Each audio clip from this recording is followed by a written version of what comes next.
What's going on, everyone? Cap24 here from HuddleGG. In today's video, we're going to show you a nice concept that I like to beat cover 3 that I've been using lately as I've been developing new schemes and just going in and out of different playbooks. This is going to come out of the Gun Trail Offset Week. You can find this in several playbooks. For this video, I'm in the Bears playbook. So what we're going to do here is call this play called Verticals. And I really like this play because of the ability to have a reaction from a linebacker that's very predictable, that you're going to be able to get a lot of yards against cover 3. Now, what we're going to do is I want to show you the linebacker that has the M over his head. I'm not going to do anything on this play but hike it. And what you're going to see here is that player is going to react to the A receiver, which is a tight end in this instance, and he's going to jump to the right. Now, watch what happens here. And when he jumps to the right there, okay, it's going to open up a pocket where we're going to be able to hit the B receiver. And it's very important to understand why this is happening. We've got a 4x1. The guy's one responsibility is on the right side, and he's going to jump towards that. So if you see when the guy jumps, you wait for the jump, and you're going to be able to hit this all day long. Now, I'm going to say, what about the user that's on the left side of the field? That's what the other stuff's going to be for. And what we're going to do is we're going to put the RB on a wheel and the X on a out route. Now, they're going to have a decision to make. Do they go ahead and jump the wheel, or do they go ahead and stay home on the B? They can't cover both, right? So if they go ahead and jump the wheel, you wait for that ability to throw that ball, and he's going to be open in the middle each time. This is against normal cover 3. I'll do it where now I'll do underneath coverage. And what you're going to see here is that you're going to have that same ability to where that guy's going to jump over here. You can still throw that ball pretty easily in that spot. It's a 1-2 punch, right? Now, what I really like about this as well, we're not giving up our ability to throw the seam. What I mean by that is if they're playing any type of zone depths, you're going to see that you can spot throw this ball to this Y pretty easily and catch that ball as well. So what you're really doing is you're looking at a 1-2-3 read. The first read is always going to be the Y receiver. The second read is going to be once the Y receiver basically gets jammed, you're going to be looking at where the user is and does he go left? Then you're going to throw it to the B. If he goes and stays in the middle, then you're going to throw it to the RB. But in this instance, you can see here that we're going to be able to just throw past that ball pretty easily. That's going to force the user to have to do basically keep his eyes over there. And that's what you're doing throughout the game is you're putting plays together to get what you want.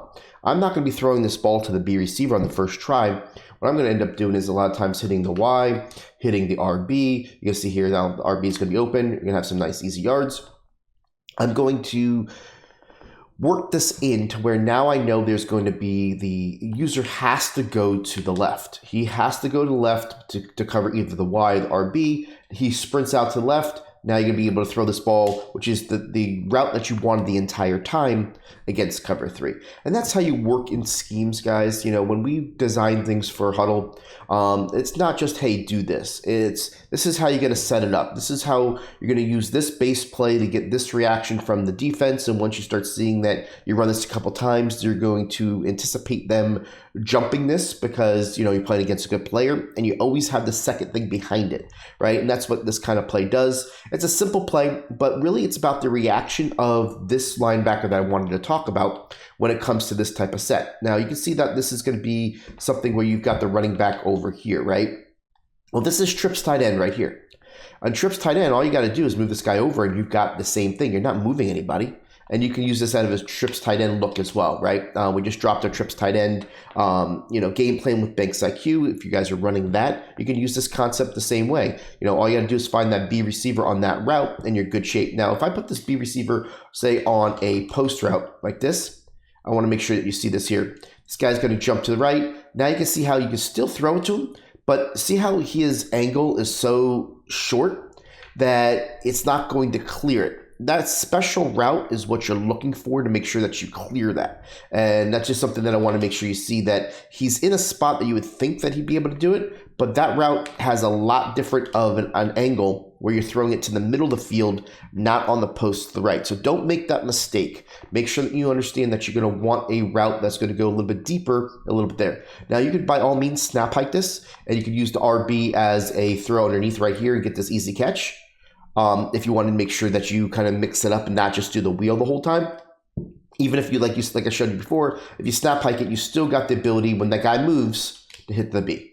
So use this with trips tight end, the trail offset here that you're looking at. You can use this in a lot of different formations if you can make this. And when I say make this, say you're in doubles, right? This is going to be gun doubles week, like this, right? And now you just, go ahead and obviously this is going to be a little bit tougher to use this route in the spot, but you can make this out of different things where you can put this guy in this spot and basically do it, right? So just knowing that the out route's going to pull the M is going to give you all the things that you need in order to hit it. And now you're going to have that easy completion. But you do want to set it up with all the routes to the left to make sure that you get the user to go that way to make it the best play. So check out our stuff, guys. $9.95 gives you all the game plans on the website. This way you can look at different concepts. You can take a concept that I just showed you and now apply it to trips tight end, or a concept from trips tight end, apply it to a doubles formation. That's why it's really a great value, is that you can kind of learn from each one of them and then apply it to what you're running. And then we also leave all the stuff from last year, which gives you the opportunity to see that we had 26 game plans last year that you can choose from and use those concepts as well to mix and match to what you're doing. So great value. Check it out, guys. Appreciate you. We'll catch you on tomorrow's video.